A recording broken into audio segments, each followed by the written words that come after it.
Hey everyone, Mackenzie Lieberman here, aka the Chatbot Queen. So today I want to give you a little advice on how to price your chatbot services.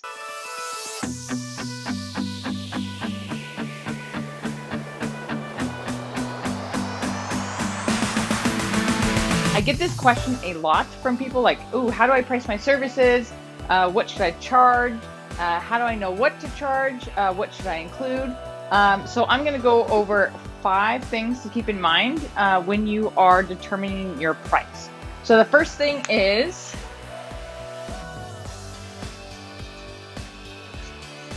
the services that you're providing. Are you doing just a bot build and handover? That is where you build the bot for the client and then they take over the bot and they run it and everything. Are you just building it and handing it over? Or are you also doing ongoing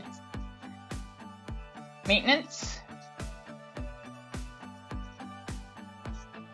where you're being paid month after month to create new bot flows to do ongoing maintenance and optimization of the chatbot?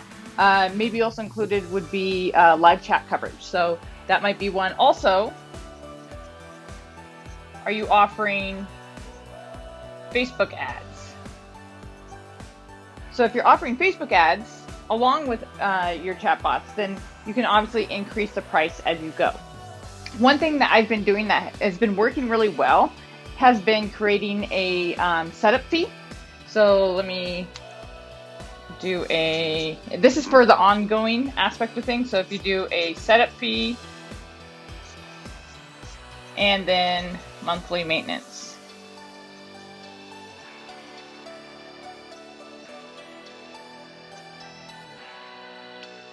So the benefit of this is it helps you to have some extra funds for the actual setup and the amount of effort that's going to take you to create a bot from scratch, and then have the ongoing monthly maintenance fee after that.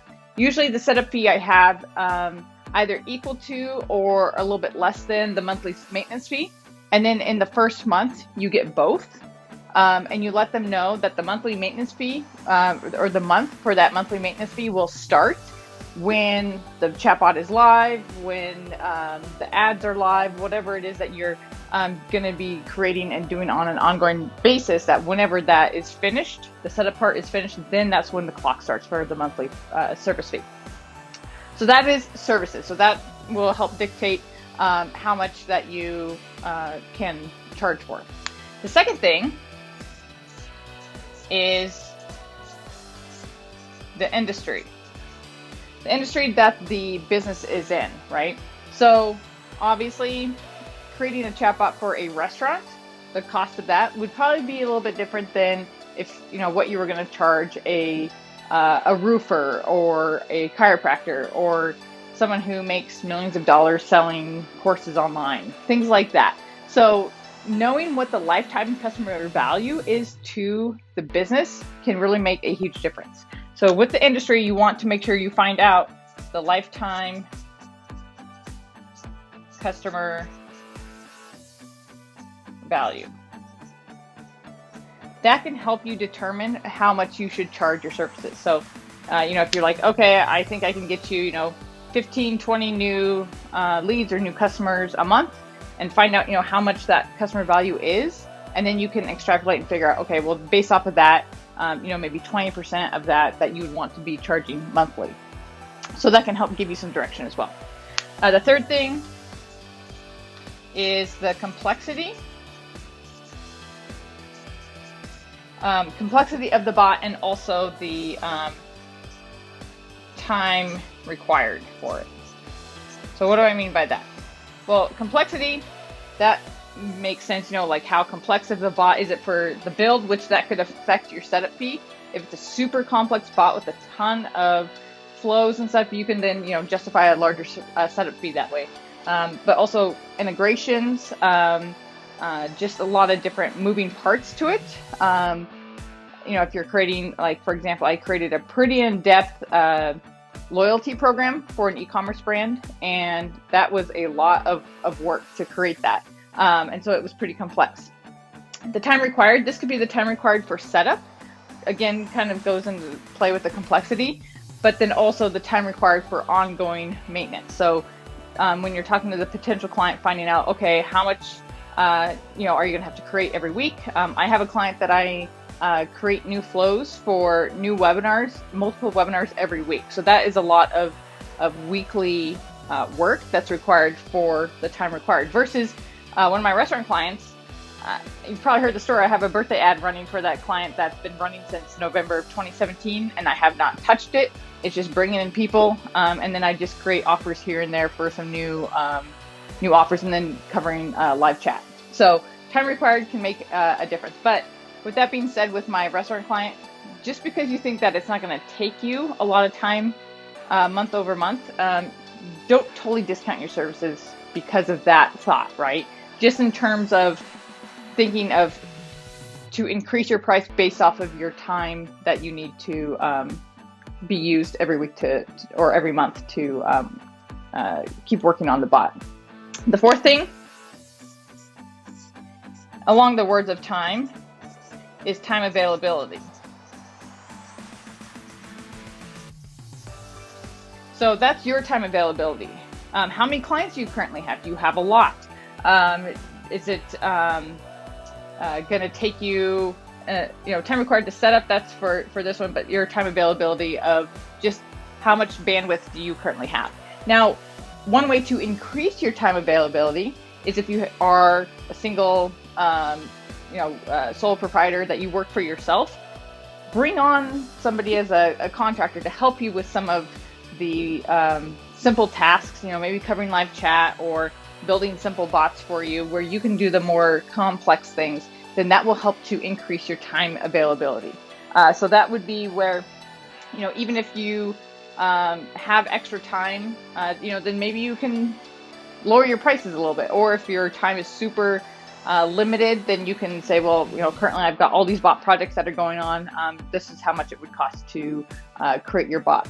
Or you can also say, well, here's, if you want a rush fee, like if it's a bot build and handover, saying, well, my time availability is pretty low right now, but to build your bot and to rush it, we can add a rush fee on that. So that also is an option as well. The fifth thing comes down to your experience and expertise. Now, with that, you don't have to be the bot queen. You don't have to be well known in the industry to have experience and expertise. You get some killer case studies that you can use for getting future clients and showing like, hey, this client in your same industry had this bot and has brought them, like a 20 ROI or brought them, 15 new customers last month. So things like that you can show that you've gotten a great results with your bots for another client in their industry. That can also allow you to set your prices a little bit higher because they can see past results for other clients that you've worked with, and that you can show what you can bring them as well to their business. So so this is really kind of the 5 things that I look at when I'm thinking about what I'm going to price my services for a potential client. Just keep these things in mind and have it help guide you and direct you. Give you a good overview of maybe what you should charge.